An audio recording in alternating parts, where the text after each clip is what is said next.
look, every part of the world is going to data-driven decision making, and I'll just use sports because sports is near and dear to my heart, and I played baseball my whole life. And you can work on your swing in the off season, but without that batting average, and now we've got advanced metrics on everything, like balls hit in play and likelihood of making it out and all that stuff. Like if you don't have something observable, what ends up taking over is confirmation bias.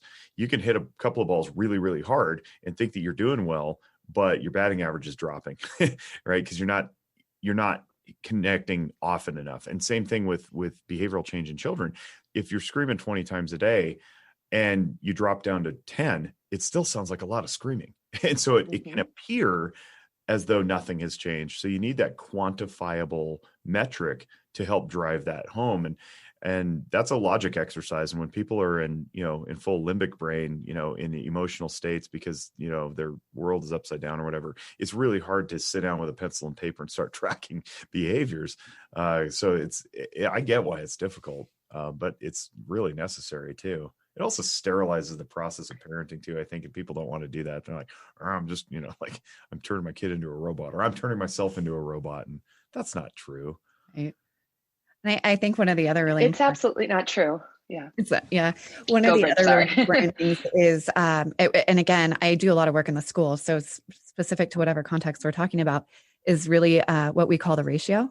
This is just one of the basic, simple things that we can do. And so what we really want to see, and it's hard, it's hard. Believe me, I'm a parent. I get it. It's really difficult, but we want to hear whoever it is that we're working with be praised, what we call like very behavior specific praise, at least 5 times for every 1 time that you are redirecting them, essentially, right? So, Johnny's not putting on his shoes. We're saying, Johnny, put on your shoes. So we said that twice. So he needs to be praised 10 times to equate those 2 things. And the whole point is we want to catch them being good much more often than we're catching them engaging in these behaviors that we really don't want to see, right? And again, it makes you feel like you're beating a dead horse, that you're a broken record. And we hear that feedback often, but that's one of the easiest things you can do to see behavior change just across the board, right? Just a basic universal intervention. And it's amazing how quickly, performance will shift for those children that, do find that attention reinforcing. And it doesn't have to be good job. In fact, that's weird. People get really turned off by that because it doesn't make sense. But, that example of Johnny, put your shoes on, or you didn't put your shoes on the right way. Well, okay, Johnny, now you're standing still. Thanks. And they're doing something that they would have been doing anyway. You catch them in the moment and then you talk to them about that, or you deliver a little bit of a pat. Well, I guess in schools, you're not allowed to really do a pat on the back, but different things that they're already doing. So it's not effortful for the teacher or the parent. Interestingly enough, I had a parent conversation recently where the mom was like, well, what am I supposed to do to get my kid to do his chores? Buy him a million things to reinforce when he does the thing he has to do it anyway? I can't afford that. And so we had a conversation about shifting the contingencies in their environment. So what does he like to do at home? What does he already do? Okay, well, maybe he can only do that contingent on whether or not he made his bed, or whether or not he got dressed, or whether or not he brushed his teeth.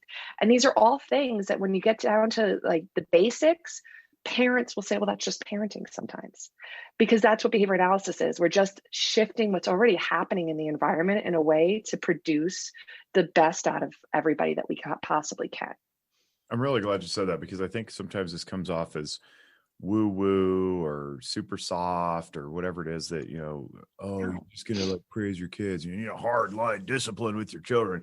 And it's like, no, what you need is to recognize what's going on and help them understand that what they're doing is either effective or not effective in getting what they want. And if we're not willing to reinforce that with delivery, which is the consistency component of those consequences, and consequence isn't always bad, it can be good. I mean, the consequence for doing your homework is good grades and graduation. But I think we've labeled it as being negative. When we do that, what we're doing is we're really teaching them. And kids are walking the earth for the first time, right? And somebody's got to teach them this stuff. We can't expect them just to perform because they look like little human beings. Someone has to instruct them, and that someone is us. And we have to be aware that if we're not doing it, somebody else will be. And if we want it done the right way, our way, we need to step up and we need to set emotion aside, and we need to align our expectations with that reality. and really help our children, and understanding this behavioral functioning, I think, is critical. What's the currency? What do kids like? What's the buy-in? What do they not like? And leverage those things appropriately. I'm going to say it, Molly, it's going to make us sound really bad, but, some of our, if we go back and think about some of, the grandfathers of behavior analysis, when they really want to stress a point, what they'll say, the rat is never wrong, right? Because the behavior analysis really all stemmed out of, a lot of animal research and things like that. We saw a lot of these contingencies. The Skinner box. Yes, coming into play in those environments. And the point is, children aren't rats, our clients aren't rats.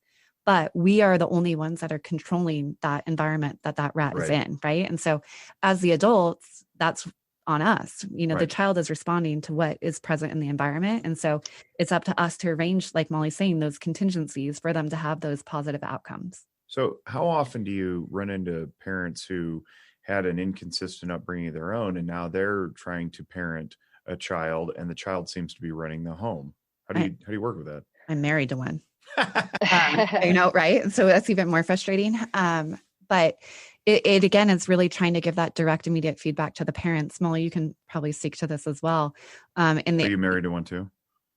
I think I'm the one, actually. My husband is the one that's consistent. Behavior analysts aren't perfect, but really trying to give that immediate feedback to the parents in the setting, and when it happens is utterly important, right?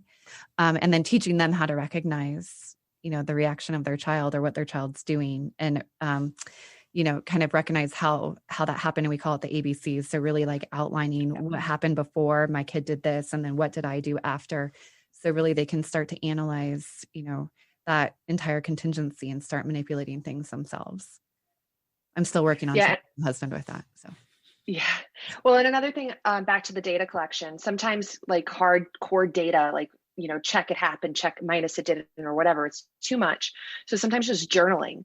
So if you have a child that maybe is frequently tantruming all morning long, and it's a typical kid, and you don't understand what's happening, but it ruins the morning and it drags the whole thing out.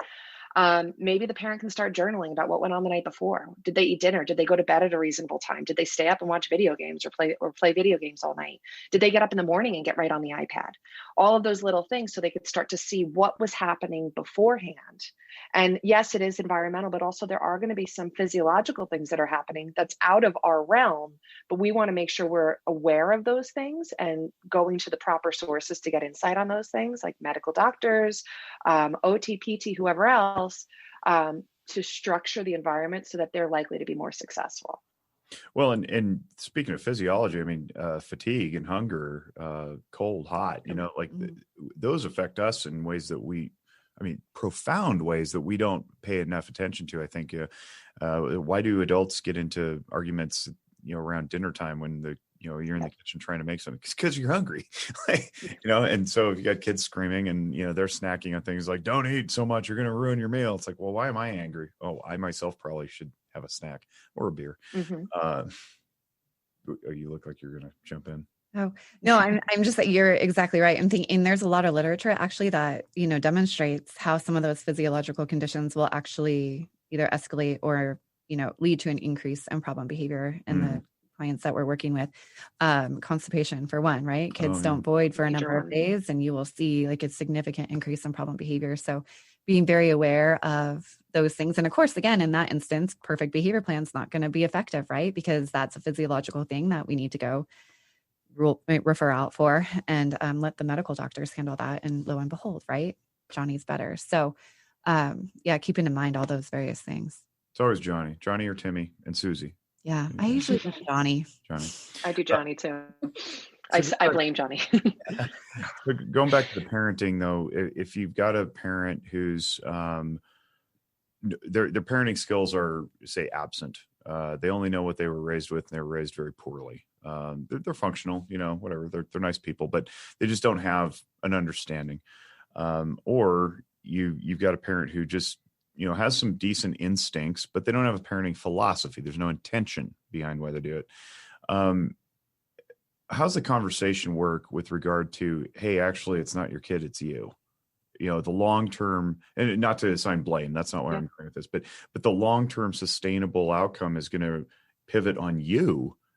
not your kid. I'm only here for a time limited appearance, and in that time, I'd rather actually teach you this stuff so you don't become dependent upon people coming into your home, working with your kid. How does that go? I think that's where a lot of that solution focused therapy comes in, where you really are learning to frame it in their worldview and using their language. And it's a good clinical skill to have. Sometimes it's difficult to develop. Where I often like to start is just like the basic things. So how are you delivering an instruction, right? How are we identifying these things? Do you have their eye contact? Have you minimized distractions in the house? And this applies to any child, not even a child with disabilities, right? Because again, Johnny could be over playing video games and his dad is telling him to, again, put his shoes on, right? Well, he's playing a video game. So one, we don't even know if he heard you. Distracted, yeah. It's not his fault, right? And so kind of following, this systematic way of ensuring that you've delivered that instruction effectively.